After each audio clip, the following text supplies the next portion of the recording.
Honorable Principal District and Session Judge Bhadarwah, Honorable Sub Judge Bhadarwah,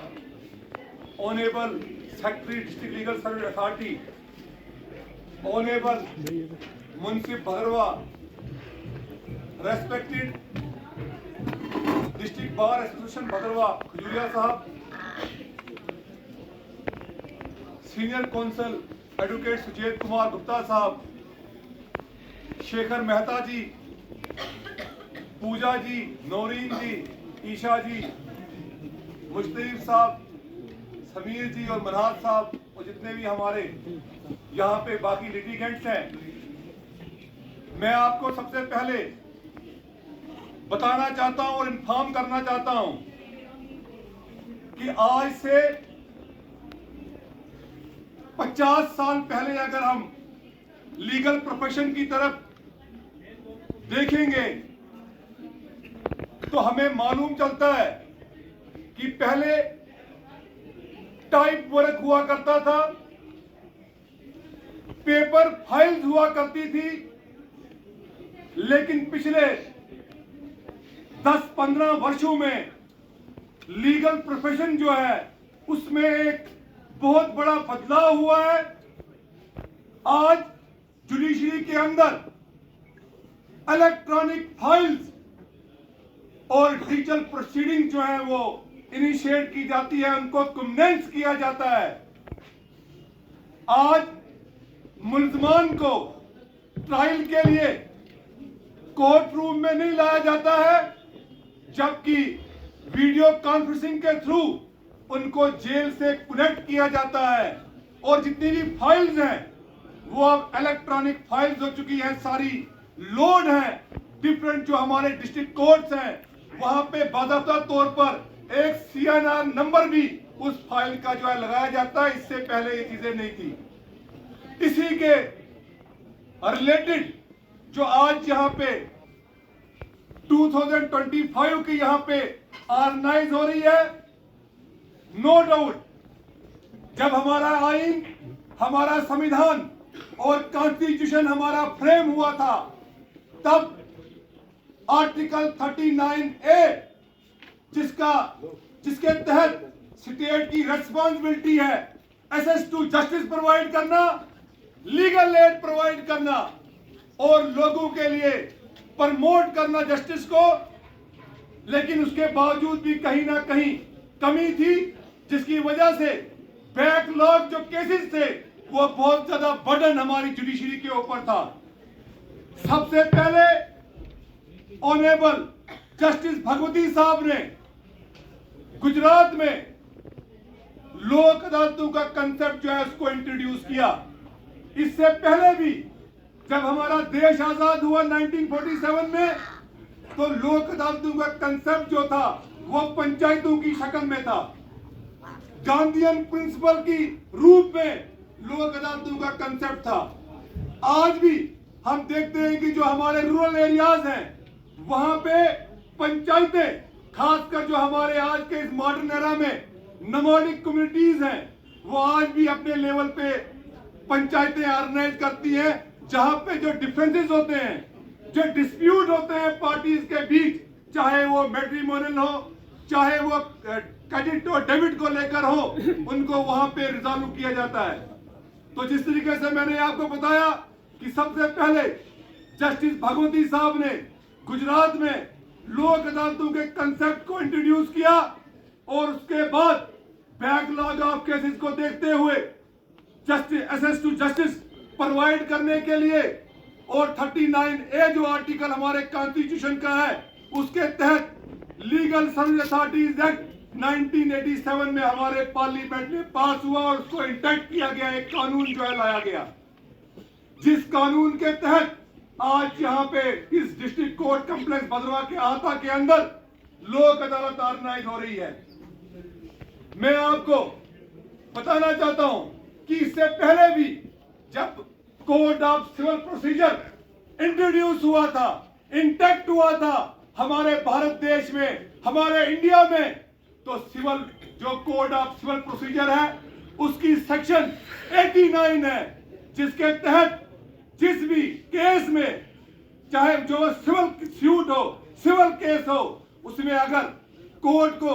element लगता है कि compromise हो सकता है इस केस में, उसको रेफर कर दिया जाता है मीडिएशन के लिए, लोक अदालत के लिए, कंसल्टेशन के लिए, आर्बिट्रेशन के लिए, और उसके बाद उसकी टर्म एंड कंडीशन, ये सेक्शन 89 जो है कोड ऑफ सिविल प्रोसीजर की एक्सप्लेन करती है, उसको पार्टीज को भेजा जाता है, उसकी टर्म एंड कंडीशन कोर्ट की तरफ से फ्रेम की जाती है, और पार्टीज उन टर्म एंड कंडीशन को रीड करने के बाद दोबारा उसको रेफर करती है कोर्ट को, और कोर्ट फाइनल उसमें जो कंप्रोमाइज की टर्म्स हैं उनको बनाने के बाद दोबारा लोक अदालत के लिए, मीडिएशन के लिए, डिस्कशन के लिए, आउटसाइड द कोर्ट डिस्प्यूट को रिजॉल्व करने के लिए उसको भेजा जाता है। और ये पहले से ही सेक्शन 89 में दिया है। 80 जो लीगल सर्विस अथॉरिटीज एक्ट है 1987, जब ये एक्ट पास हुआ तो इसकी डिफरेंट सेक्शंस आ गई। उस सेक्शंस में 19 सेक्शन है लीगल सर्विस अथॉरिटीज एक्ट की, सेक्शन 19, जिसके तहत जिसमें मेंशन किया गया है लोक अदालत का, एडीआर का, मीडिएशन का, कि किस तरीके से मीडिएशन होगी, लोक अदालत किस तरीके से ऑर्गेनाइज होगी, और उसी के तहत लोक अदालत जो है ऑर्गेनाइज होती है। सबसे बड़ा फायदा इन लोक अदालत का यह है कि इसमें लॉन्ग ट्रायल, जब भी कोई केस चलता है तो उसका एक लॉन्ग ट्रायल चलता है, एक प्रोसीजर होता है, उस प्रोसीजर को अडॉप्ट करते हुए कोर्ट उस केस का निपटारा करता है। लेकिन लोक अदालत में जल्दी से निपटारा होता है, जल्दी जस्टिस मिलता है, इंसाफ मिलता है, लेकिन दोनों पार्टियां जो है उसमें रजामंद होनी चाहिए। लोक अदालत का जो फैसला होता है वो अवार्ड होता है, वो डिग्री होता है अपने आप में। इस फैसले की कोई अपील नहीं होती है। जब ट्रायल रूटीन में ट्रायल चलता है सिविल केस में या क्रिमिनल केस में, चाहे वो कंपाउंडेबल केस हो, मैट्रिमोनियल केस हो, चेक डिस्प्यूट का केस हो, लोन रिलेटेड केसेस हो, जब उनका ट्रायल चलता है, किसी की हार और किसी की जीत होती है, तो उसके बाद दोबारा अपील हो सकती है, उसमें अपील होने का प्रोविजन है। लेकिन जो लोक अदालत में फैसला होता है तो इसकी अपील जो है वो अपील नहीं हो सकती है। लोक अदालत में अगर कोई दावा लोक अदालत में आता है, सूट आता है, उसको अगर यहाँ पे डिस्पोज ऑफ होता है विद एमिकेबली, तो जो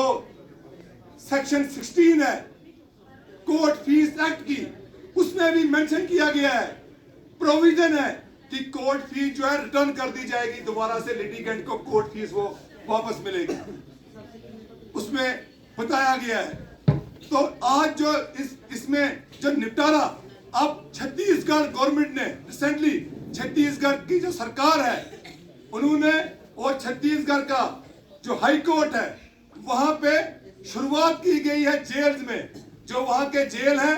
एवरी सैटरडे वहां पे लोक अदालत ऑर्गेनाइज की जाती है। जो क्रिमिनल केसेस हैं उनमें प्ली बार्गेनिंग का मौका दिया जाता है। अब ऐसा कानून भी आया है कि जो कंपाउंडेबल ऑफेंसेस हैं, जो कम हीनियस है, उनमें पार्टीज को एडमिट करना होता है कि हाँ मैंने ये जुर्म किया है, और उसमें कोर्ट की तरफ से उसको कम सजा दी जाती है, बॉन्ड लिया जाता है कि आइंदा मैं ये जो एक्ट है, ये जो ऑफेंस है, मैं इसको रिपीट नहीं करूंगा इतने टाइम तक, 3 साल तक या 4 साल तक, और उसको छोड़ दिया जाता है। इस तरह का छत्तीसगढ़ गवर्नमेंट ने भी इंट्रोड्यूस किया है। तो लोक अदालत, अब लोगों को इसके बारे में जानकारी मिल रही है, आप टीवी रेडियो पे भी देखते हैं, मैं भी देख रहा था कि ये जो आज स्पेशल लोक अदालत ऑर्गेनाइज हो रही है, ये आज सिर्फ यहाँ पे ऑर्गेनाइज नहीं हो रही है, चंडीगढ़ में भी, दिल्ली में भी, यानी कि हमारे जितनी भी स्टेट्स हैं, यूटीज हैं, वहां पे आज ये लोक अदालत ऑर्गेनाइज हो रही है। और 3 मार्च से आज 8 मार्च तक, 3 मार्च से प्री लिटिगेशन शुरू हुई थी, प्री लोक अदालत, और आज फाइनल डे है। और अगर आप मीडिया देखेंगे तो चंडीगढ़ में, दिल्ली में मैं देख रहा था यस्टरडे, वहां पे क्यूज थी कोर्ट, जितने भी डिस्ट्रिक्ट कोर्ट थे हाई कोर्ट के सामने, बहुत लिटिगेंट वहां पे आए थे ट्रैफिक चालान को अपने वहां पे कंपाउंड करने के लिए, फाइन देने के लिए। तो इसका फायदा है लोक अदालत का, क्योंकि जस्ट इंसाफ जो है जल्दी मिलता है लोक अदालत में, किसी की हार नहीं होती है, दोनों पार्टियां खुशी खुशी अपने घरों को जाती हैं। तो आज जो लोक अदालत यहाँ पे ऑर्गेनाइज की गई है, तो जुडिशरी में भी एक नया महकमा डिस्ट्रिक्ट लीगल सर्विस अथॉरिटी जो है इंट्रोड्यूस की गई है, जिसके सब जज साहब के लेवल के उसमें ऑफिसर जो हैं, प्रिजाइडिंग ऑफिसर, उनको सेक्रेटरी बनाया गया है जिले का। जिस तरीके से हमारे बीच में तबरेज साहब हैं, ये पूरे जिले के सेक्रेटरी हैं, और साथ में जो प्रिंसिपल डिस्ट्रिक्ट सेशन जज साहब हैं, वो चेयरमैन है इस डालसा के। इसके कई बेनिफिट हैं। आज सोशल मीडिया का जमाना है, आप लोगों को अपने मोबाइल में भी आप पढ़ सकते हैं कि लीगल सर्विस अथॉरिटीज एक्ट क्या इसके बेनिफिट हैं, कौन कौन एलिजिबल है फ्री लीगल एड के लिए। इसमें लीगल एड भी आती है कि मुफ्त में किन लोगों को यहाँ पे कानूनी इमदाद दी जाएगी, कौन एलिजिबिलिटी क्राइटेरिया इसका जो है वो सेक्शन 17 में बताया गया है। तो ignorance of law is no excuse. कोई बोलेगा जी मुझे कानून का पता नहीं है, उस चीज की जगह कोई भी कानून में नहीं है। सबको कानून पता होना चाहिए, चाहे वो इलिटरेट है या लिटरेट है। तो आज भी अगर किसी की कोई फाइल पेंडिंग है, वो चाहता है उसको लोक अदालत में लाना, तो उसमें कोई भी एक पार्टी उस कोर्ट में एप्लीकेशन दे सकती है कि मेरे इस केस को रेफर किया जाए लोक अदालत में, लोक अदालत की बेंच में। यहाँ पे भी 2 से 3 बेंच जो है आज कंस्टिट्यूट की गई है ज़ेरे एहतमाम और ज़ेरे निगरानी ऑनरेबल प्रिंसिपल डिस्ट्रिक्ट सेशन जज साहब के। जो बैंक केसेस हैं, मैट्रिमोनियल केसेस हैं, डोमेस्टिक वायलेंस के रिलेटेड जो केसेस हैं यहाँ पे रवा है, लोन के केसेस हैं, सिविल सूट्स हैं, इन केसेस को, या कोई कंपाउंडेबल केसेस हैं, क्रिमिनल केसेस में कंपाउंडेबल केसेस, ट्रैफिक चालान के केसेस, लेबर के रिलेटेड केसेस, किसी को कोई पेंशन नहीं मिलती है, सोशल वेलफेयर के रिलेटेड केसेस, उन केसेस को आज टेकअप किया जाएगा। और पूरे जिले में ऑनरेबल चेयरमैन साहब की सदारत में आज लोक अदालत जो है वो ऑर्गेनाइज की जा रही है। हम भी अपने सीनियर्स के जो कि अभी बिजी हैं, हमारे प्रेसिडेंट बार एसोसिएशन के खजूरिया साहब, सुचेत जी, गुप्ता साहब, मेहता साहब, बाकी भी हमारे पवन परिहार जी बाहर हैं, एडवोकेट मंजीत राजदान जी भी आए हैं। तो इन्हीं के दिशा निर्देश पर हम भी एज ए बार मेंबर के तौर पर आज फुली कोऑपरेट करेंगे। कुछ केसेस हमने पहले भी प्री लिटिगेशन में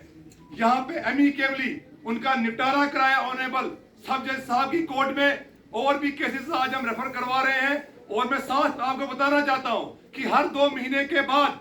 लोक अदालत, पूरे साल लोक अदालत जो है हर 2 महीने के बाद ऑर्गेनाइज की जाती है। नेशनल लोक अदालत भी है, स्पेशल लोक अदालत भी है, परमानेंट लोक अदालत भी है, और साथ में अब ऑनरेबल सुप्रीम कोर्ट की तरफ से नया एक कंसेप्ट इंट्रोड्यूस किया गया है जिसको एवरीडे लोक अदालत कहा जाता है, यानी कि हर दिन लोक अदालत। और साथ में मोबाइल लोक अदालत भी जो है इंट्रोड्यूस की गई है, जिसके तहत जज साहिबान जो है वो रूरल एरियाज में जाते हैं। जैसे हमारा मड़वा वार्ड 1 का इलाका है जहां पे कोई रोड कनेक्टिविटी नहीं है। मुझे याद है आज से 5 साल पहले ऑनरेबल जज साहब अदनान साहब यहाँ पे आए थे, तो उनके जेरे निगरानी हम मड़वा और दक्षिण मेले को भी जाने का यहाँ से मौका मिला था। हमने डोर स्टेप पर वहां पे लोक अदालत जो है ऑर्गेनाइज की थी, मोबाइल लोक अदालत। सरतेंगल में भी लोक अदालत आज से 5 साल पहले ऑर्गेनाइज की गई। तो हर दिन अब लोक अदालत का कंसेप्ट है, कोई अपील नहीं है, जल्दी निपटारा होता है, बैकलॉग के जो केसेस हैं वो खत्म हो जाते हैं, कोर्ट फीस वापस मिलती है। कानून में लाया गया है 89 कोड ऑफ सिविल प्रोसीजर की, वो भी इसको एक्सप्लेन करती है, judicial settlement outside the court. तो मैं यही रिक्वेस्ट करूंगा जितने भी लिटिगेंट आए हैं as a panel lawyer district legal service authority के, जहां हमारी as a panel lawyer responsibility है लीगल अवेयरनेस देना, डोर टू डोर जाना, जेल विजिट करना, प्रोग्राम ऑर्गेनाइज करना, वही लोक अदालत को भी जो है सक्सेसफुल हमने बनाना है। मैं एक बार फिर शुक्रिया अदा करता हूं honourable principal district and session जज साहब का, ऑनरेबल सेक्रेटरी साहब का, सब जज साहिबा का, मुंसिफ साहिबा का कि यहाँ पे हमारे इस दूर अफादा इलाके में इस कंसेप्ट को इंट्रोड्यूस करने के लिए, और जब भी हम सबमिशन करते हैं तो यहाँ पे भी एवरी डे, ईच डे और मोबाइल लोक अदालत जो है यहाँ पे ऑर्गेनाइज की जाती है। और मैं साथ में शुक्रिया अदा करता हूँ अपने प्रेसिडेंट साहब का, सुचेत जी का, एडवोकेट मंजीत राजदान साहब का, बंदराल साहब का, मेहता साहब का, समीर जी का, नौरीन जी का, ईशा जी का, पूजा जी का, जितने भी हमारे मेहता साहब बार मेंबरान, हमारे साहिल साहब का, जितने भी बार मेंबरान हैं जो हमें यहाँ पे मौका देते हैं बोलने का। मैं कहता हूँ कि यहाँ आकर जहाँ हम अपनी बात, मन की बात जो है सामने रखते हैं, वहीं आइन की बालादस्ती उसको भी हम यहाँ पे जाहिर करते हैं। इस लोक अदालतों से हमें ये भी फायदा मिला कि कानून का हमें यहाँ पे पता चलता है, क्योंकि हम तो उतने बड़े माहिर नहीं है, कानूनदान नहीं है। जजेस को जब हम यहाँ पे सुनते हैं, यहाँ पे देखते हैं, तो नया एक कंसेप्ट, नया एक कानून जो है हमें पता चलता है, क्योंकि ये जज साहिबान पूरी हमारी यूटी के हर एक नक एंड कॉर्नर से वहां पे सर करके यहाँ पे आते हैं, तो हमें नया कानून पता चलता है। तो हम एक बार फिर ऑनरेबल सुप्रीम कोर्ट का, भारत सरकार का, डाल साहब का, चेयरमैन साहब का, सेक्रेटरी साहब का, तमाम का शुक्रिया अदा करते हैं। धन्यवाद। जय हिंद, जय भारत।